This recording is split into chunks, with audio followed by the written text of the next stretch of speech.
God bless you and welcome to Texas Honda Channel. If you're new here, please click that subscribe button. Okay, so in this video we're getting straight into it. We have the 44mm JACKSPANIA Racing wastegate, which works perfectly fine. We just need to swap the springs, and I'm not quite sure what the spring rate is for each one. So we're going to be testing that using a very simple method. If you don't remember, this made 443 on the dyno, and when we go back, we're going to definitely shoot for more number than that, and we'll have more info out on that later. But as you can see on the bottom, there is a nipple coming off right there. Since the wastegate's upside down, that is the bottom. We're going to be supplying air pressure to that. We will be seeing when the valve starts to crack open. That'll be our crack pressure. And then once it's at full boost for the spring rate, it'll be wide open. And we'll be trying to measure that as well. So I basically just got this piece right here. It's just a male and a female that plugs into the air compressor and a hose. The hose will go on there, and then the other end will go on that. Then we will be using the regulator on the air compressor to check the PSI. It'll probably be hard to see, but I'll try to read it out as it's opening. But yeah, we're gonna go ahead and bench test this wastegate. I hope you guys enjoy this video. Alright, so here's the inside of the wastegate. There's the valve, and we will see when it starts to open. Now the gauges are up here, so they're kind of hard to see this and that at the same time. I need to get a proper gauge set up to do this, but I'm just working with what I have here. So I'm going to go ahead and start applying pressure, and we'll see when it cracks open.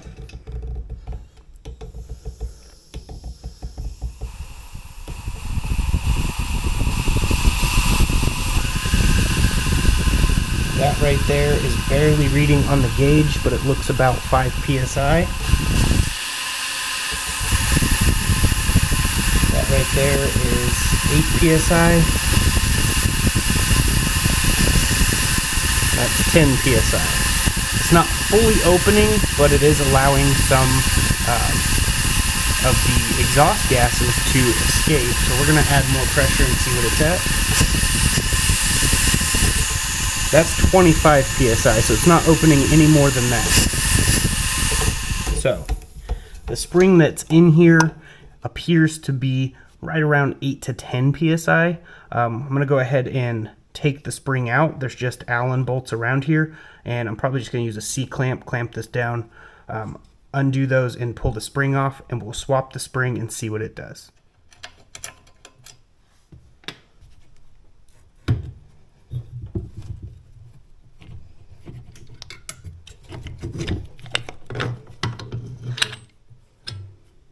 Alright, so as you can see, this is the yellow spring right here, which is a 10 psi spring. So this one right here, this big one, I had this on the car and tested it, so I know for sure this one does 5 to 6 psi. It starts probably cracking open around 4. We'll find out for sure. But we're going to go ahead and put this one in there. As you can see, it has little grooves that hold it, and the inside of the top hat has grooves as well to kind of keep it all in place. But I'm going to go ahead and reinstall this top hat back on there, and then we'll give it another shot. Make sure not to pinch the diaphragm around here. This one is pretty easy not to pinch, so it shouldn't be a problem. Just make sure when you're tightening it, before you tighten them all the way down, just do an inspection all the way around. But we're going to go ahead and get this in and then test the pressure again. Okay, now we've got the big spring in here. And we're going to apply some of the air pressure. Now it's really hard for me to read this gauge, but I'll try to be as accurate as I can. Again, it's not a very proper gauge for this particular setup, but here we go. That's 3 psi from what it appears to be.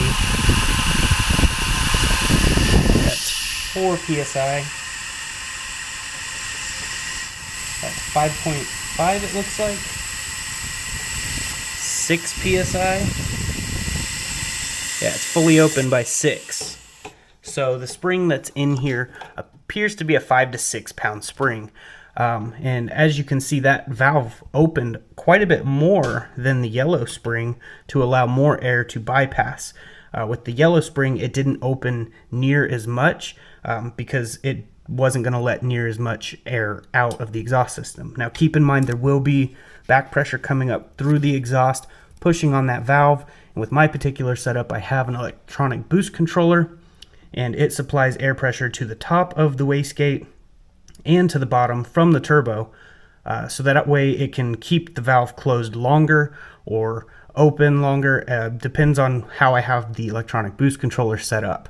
So on this particular spring, we hit 14 pounds of boost, and it is a 6 to 7 pound spring. Now we can get more out of this spring because of my electronic boost controller, but I'd like to have a bit stiffer of a spring. Even an 8 to 10 pound spring would be great. I think that's what this yellow one was about an 8 to 10 pound spring.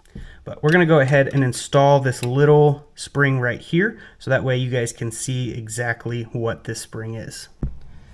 Now with this particular spring in here, it's not very hard of a spring, so I can actually remove this without the C-clamp, but I recommend using a C-clamp if you're not strong enough to hold the top hat down, because that just makes it a little bit easier and safer, because this thing definitely has a lot of energy in there, so it wants to just pop out because that spring is compressed. So I always wait till the last two, and then I get a nice good grip on the top hat here. But if you have a C-clamp or a bench vise or something, and you want to just take the wastegate off and put it on that, that would be a really good idea. But I've done this enough times where I know that this spring pressure is not too tight. And today is Thanksgiving 2022. I hope everyone's having a really good Thanksgiving and spending time with their family, and thankful for everything that they've got. So, all right, so I'm gonna go ahead and put this little small spring in here and put the top hat back on. And this spring is also really easy, so it's not gonna be pushing much pounds of boost, but we're gonna go ahead and tighten this back down and see exactly what happens.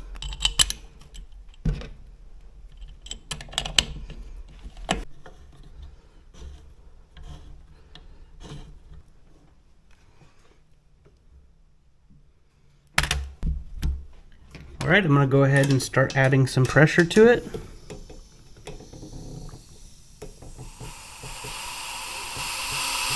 That's 4 PSI. 5, it just started to crack. 6 PSI. 7. 8 PSI. Alright, so this is an 8 PSI spring. So I'm probably going to use this spring. This is definitely a bit stiffer. I thought it was as weak as this one, but I guess not. So this one is stayed shut just a hair longer, which that will help us achieve a higher boost level easier with the electronic boost controller. Now, if I had a proper gauge to show you the PSI, I would put it right here or something, but this gauge is kind of hard to read, so I could be off just a little bit, and I probably am off just a little bit, but I read it the best I could. So yeah, this one seems to be about an 8 PSI spring, which is odd because most of the time these smaller ones are actually 4 PSI springs. So there are weirder things that have happened, I suppose, because I have seen different springs that you would think is a less PSI and actually is a stiffer one. But either way, that's definitely how we can test to see the spring pressure. And for anyone wondering, this is how I have the test rig set up with the air compressor up here. And there's the gauge. It's a very hard to read gauge. I will probably do a better test at some point to give you a proper reading and a proper readout. So we may revisit this video in the future if you guys are interested in that. But I have the yellow spring here. I looked it up. The yellow spring is a 10.2 PSI spring. So this would actually be the ideal spring to run in my particular setup, but this one here does seem pretty good. So this tiny little spring seems to work okay. So I may just leave this tiny spring in here. I'm not exactly 100% sure what I'm doing yet. I may retest it and get a better accurate gauge to make sure. Real quick, if you guys were wondering why air was coming out of here, it's leaking past the little seal that's in there. That right there is just because there's a little gasket in there, and every single one of these cheaper ones have done that for whatever reason, but I haven't had an issue. One thing to also make a note of is when this top hat is off, there's little Allen screws in there. Put some Loctite on them and tighten them back down, and you shouldn't have an issue with these wastegates. I've never had an issue with JACKSPANIA's wastegate.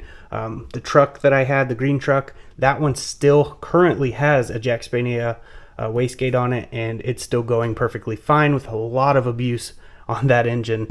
So it seems to work okay, and as long as you have a boost setting that will make sure you don't spike over the boost too high or anything like that, then if this does fail, at least you have those safety parameters installed. Like with Honda, you have a boost control, and if it goes above a certain boost level, whatever level you put in there, it'll basically fall on its face so you don't blow the engine. So that's definitely something to do in the protection mode on Honda. But that is basically it for this video, and today is Thanksgiving, so I just wanted to say happy Thanksgiving to everybody out there celebrating it. Every day to me is Thanksgiving. I am thankful every single day. Let's be thankful for indoor plumbing. I mean, how many people just overlook that? That is such an awesome thing to be thankful for. I know you're probably thinking I'm weird, but I am. It's cool. But yeah, just be thankful for everything you've got. God gave us another day to live, and that alone is what we should be thanking Him for. And the sacrifice Jesus did on the cross for all of us. Me, you, and everyone else in the world. So I'm going to go ahead and get off here. I hope you enjoyed this little video. I know it wasn't super spectacular, but it was on my mind to do this video, so figured I'd do one for you. But I'm going to go ahead and get off here. I did want to say I will leave a link in the description for a Gideon Bible if you want to download one for free. It's totally free to do. Apple or Android, it works for either, and they have English Standard Version or King James. I personally prefer the King James, but English Standard Version is easier to read, so depends on which one you want. But everyone should know the Word of God, know their worth, and what God has come to do. He's come to save the sinner and set the captive free. So if you feel like you need set free from anything, addiction-wise, or you just don't feel loved, read the Word. God loves you, and I love you too. But that is basically it for this video. I will see you guys in the next video. And as I like to say, God bless, stay safe, and stay awesome.